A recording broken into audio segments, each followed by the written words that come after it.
See, we sprayed the can off and moved it, and so now this one knows that there's spicy sky raisins over here, and now they're gonna go back after them. So can't really get them to stop doing it, but if I reduce the amount of them, maybe they won't get stung. Yes. She's really goofy.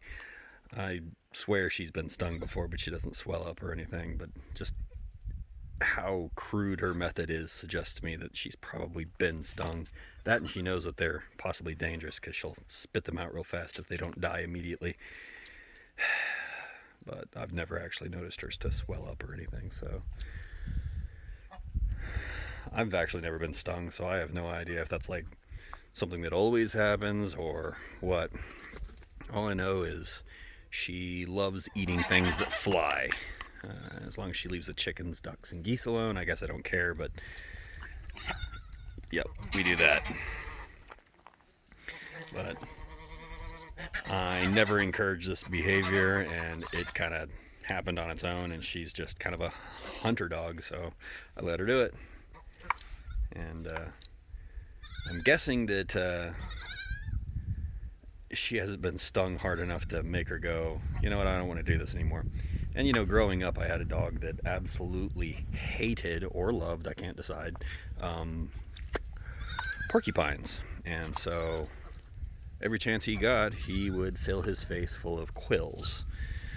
And so some dogs are just like that, and I'm letting her do it. These ones right here, they're picking the behavior up, so I can usually tell them no and they won't, but that's just who this dog is. Ain't that right, Kalira? So I just eat bugs. That's what I do. I really like the flying ones because I like chasing and capturing things. And since I was able to break her of that behavior with, go away, bee, with chickens and, well, birds at any rate, all of my dogs are wholly untrustworthy around goats because, you know, they're shepherds, so obviously that means eat small mammals. But birds, nope, we leave birds alone. We're 100% trustworthy with birds for some reason, even though they're smaller, and most of mine don't fly, and they're kind of chubby, and they're, you know, just kind of hang out. In fact, if it gets kind of cold, the birds and dogs will snuggle. But nope, we can't have goats together. That's not allowed. We don't do that. I don't know how to flip that the other direction, because I'd rather just kind of keep the birds up somewhere and have the goats and dogs hang out. But nope, all of my dogs are no good around goats. Yeah, well, it is what it is. I've tried very hard on that front to make that work, but it just doesn't. Especially the little ones. The baby here. Did you get stung finally? Maybe. Who knows? Alaric, you leave those bees alone. Your wife just can't be reprogrammed, but you leave the bees alone. Fun times. You look like a cat. Let's see what happens here. Yep, we got it. I can't believe that those things are that tasty. I really can't. That just doesn't seem right.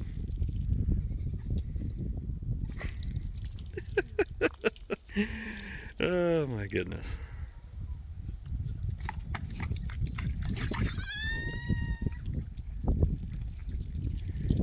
Did you swallow a fly?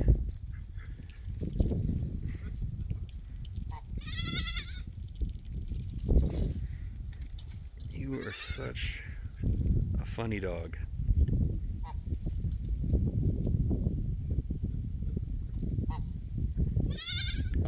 Main point is here, I'm not encouraging her. So if she does it because she wants to. I'm not gonna try and encourage her to do this, because sooner or later something bad's gonna happen. I already know it. So if I don't encourage her and she does it of her own volition here, then when something bad happens, the intended reason that pretty much anything stings, as long as it's not doing it for food, is to keep things like this from engaging in this behavior again. So I'm letting nature kind of handle this. Hey, but you, Alaric, you stay out of those bees because you learned that behavior from her, and therefore, no. Leave the bees alone. Yes. She does it because that's who she is. You do it because you saw somebody else do it, and therefore I can change that behavior in you. What about you? Say, I don't like bees. I just do it because I see other people do things, and I'm peer pressured by other fluffy things. Dork. Actually, the Peking ducks were really, really hard on bees when they first came to the ranch, and we really haven't seen many after that. And in fact, I was actually considering taking up bee farming, but not because I wanted honey or anything. In fact, I probably wouldn't even really do much except for make sure they were okay. But really, I wanted to do it to replace the bees that we were getting rid of, and not because I really want to bee farm, or, you know, I'm trying to reduce my bee footprint, but because we've removed so many bees, I still have fruit trees that need to be pollinated. So I thought, well, ducks aren't really natural out here, and I just removed several thousand bees in 3 days. Maybe I should add a few bees back. That way I can still have peaches and oranges and nasty lemons.